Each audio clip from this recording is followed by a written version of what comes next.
Hello mga mare! So for today's video is gagawa po tayo ng napakasarap at napaka-budget friendly na gulay recipe na kung tawagin namin ay nilutik na kalabasa. So napakadali lang po nitong gawin, murang-mura at napakasarap pa. So kakailanganin lang po natin dito ng kalabasa. Meron po akong maliit na kalabasa dito. Kailangan lang natin itong linisan, balatan at gayatin ng ganito kalalaki. So ginayat ko lang po yan ng ganyan kalalaki para mas madali po siyang lumambot pag pinakuluan na natin siya maya-maya. So magpainit na po tayo ng pan dyan at ng konting mantika, at kapag mainit na is pwede na po tayong magisa ng ating bawang and then sibuyas of course. So kahit saan ang mauna dyan is pwede. So pag luto na yung bawang, sinunod ko na din yung sibuyas. Then konting gisa-gisa lang, ayan, para siguradong maluto lang sila pareho. So after po nyan is pwede na nating igisa ang ating kalabasa, pero pag meron po kayong budget is pwede po kayong maglagay ng hipon o di po kaya ay baboy. So pag may budget lang kayo, but since budget friendly lang po itong ating recipe is di na po natin yon lalagyan ng kahit na anong sangkap.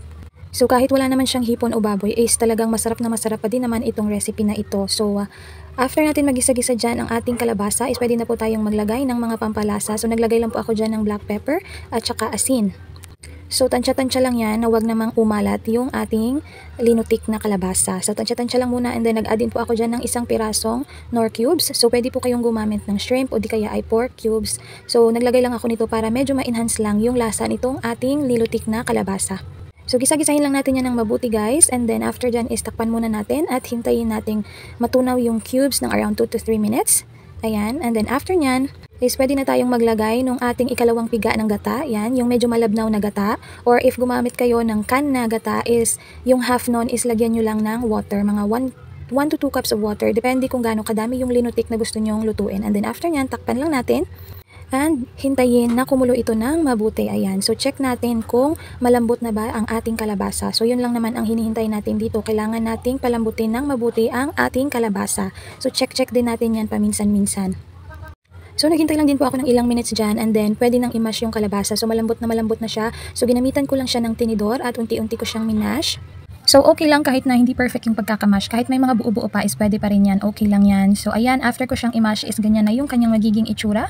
And then after nyan guys is maglalagay lang ako dyan ng sili. Yan, so naglagay ako ng 2 pirasong sili. So i-mix-mix lang din natin yan ng bahagya, and then pwede na nating lagyan ng ating malapot na gata. So yung unang piga ng gata or yung half na natira dun sa can ng gata na inyong ginamit. So hindi na siya lalagyan ng water, yung pure na gata na talaga.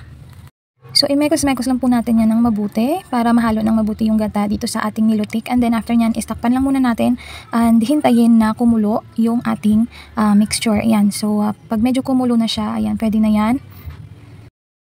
So after nyan guys is of course, huwag kalimutan na timplahin yung ating nilutik. So mag-adjust, tikman, i-adjust nyo yung lasa according sa taste nyo. So ayan, nagdagdag pa ako ng konting asin dyan kasi matabang siya for me, and then mix-mix lang din ulit yan.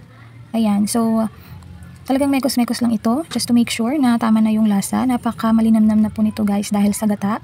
So ayan, napakasarap na niyang tingnan. So tinakpan ko lang ulit ito at hinintay ng around 2 to 3 minutes, and then after niyan guys is pwede na nating ilagay yung ating malunggay leaves. So ayan, yan na yung last na ingredient na ilalagay natin. So ayan, so naglagay lang ako ng maraming malunggay leaves dyan, and then after that is mekos-mekos lang din, and then hayaan natin na maluto yung malunggay ng ilang minutes. Ayan, so mas madaming malunggay, mas masustansya, mas masarap. Ayan, so mekos-mekos lang yan ng mabuti. Ayan, and then takpan lang natin yan ng around 2 to 3 minutes pa para talaga tuluyang maluto yung malunggay. And then, mas napakasarap nito guys na i-partner sa pritong isda o kaya ay sa tuyo. Talagang perfect combination siya at talagang mapapadami ang inyong kain. Napakasarap. So kung wala ka pang maisip na ulam at meron kang kalabasa dyan, pues bumili ka ng gata sa tindahan at itry mo to. Talagang napakasarap at very budget friendly pa na ulam. So gulay to, so masustansya siya. At talagang masarap siya guys. So magagaranti ko sa inyo na magugustuhan nyo talaga yung ganitong luto ng kalabasa. So ganyan yung kanyang magiging itsura. So partneran lang to ng fried fish at o kaya ay fried tuyo, and then mainit na kanin. Solve na. Thank you so much for watching. Bye bye!